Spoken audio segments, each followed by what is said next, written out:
काली मिर्चें बनती हैं जनाब, हम आपको बताएंगे कैसे बनती हैं। ये जाली काली मिर्च है, आपने इसको देखना है, आप पहचान सकते हैं कि नहीं। ये चूने की बनती है, ठीक है।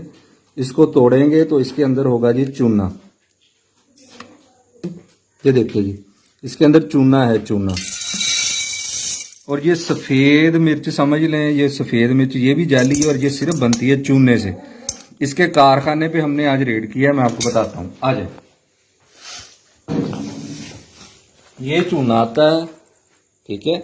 ये चूना आ गया है। इस चूने को इन्होंने गोलियां बना के छोटी छोटी, वाइट कलर की दिखाना जरा। जो वाइट कलर की गोलियां बना लेनी है, छोटी छोटी गोलियां बना के हाथ से इसके अंदर डाल देनी है। अब ये घूमेगा, जैसे ही ये घूमता जाएगा इसके अंदर ये डाल दिया।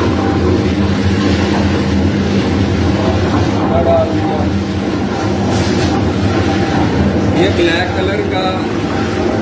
ब्लैक कलर का ये है पानी या रंग, इसको इसमें डाल देते हैं।